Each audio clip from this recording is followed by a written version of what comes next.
২০০৭ সালে ধ্বংস হবে পৃথিবী, না, এটা যেনতেন কোনো ব্যক্তির মন গড়া রসিকতা নয়। ৩০০ বছরেরও বেশি সময় আগে এই ভবিষ্যৎবাণী করে গেছেন স্বয়ং বিজ্ঞানী আইজ্যাক নিউটন। তিনি পৃথিবীর ধ্বংসের সময় জানেন বলে দাবি করেছিলেন। কিন্তু এই তথ্য তিনি কিভাবে জানলেন, আর কোন সূত্রের ভিত্তিতে এমন সুনির্দিষ্ট ভবিষ্যৎবাণী করে গেছেন নিউটন? এ নিয়ে বিস্তারিত জানাচ্ছেন পলাশ খান। বিজ্ঞান ও গণিতের দুনিয়ায় আলোচিত এক নাম স্যার আইজ্যাক নিউটন।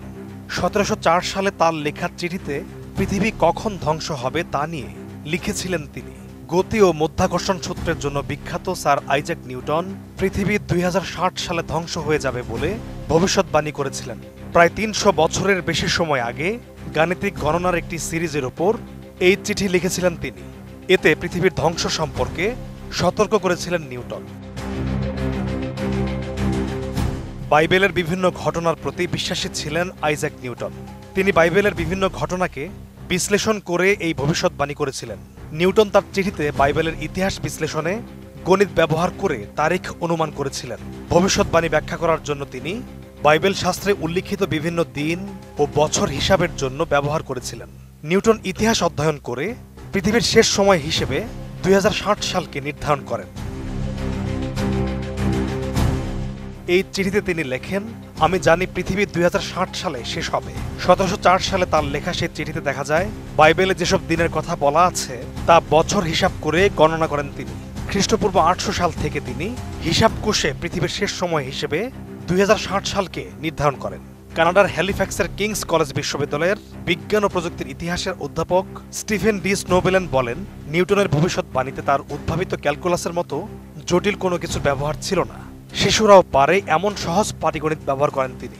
নিউটন ১২৬০, ১২৯০, ১৩৩৫ ও ২৩০০ দিন ব্যবহার করেছিলেন, যা খ্রিস্টানদের কাছে পবিত্র বুক অব ড্যানিয়েল ও রেভেলেশনসে পাওয়া যায়।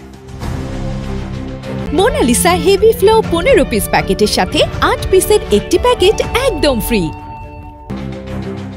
২০৬০ সাল ছাড়াও আরেকটি ভবিষ্যৎবাণীতে নিউটন বলেছিলেন, শেষের সময় কখন হবে তা নিশ্চিত করার জন্য আমি এমনটা উল্লেখ করছি না।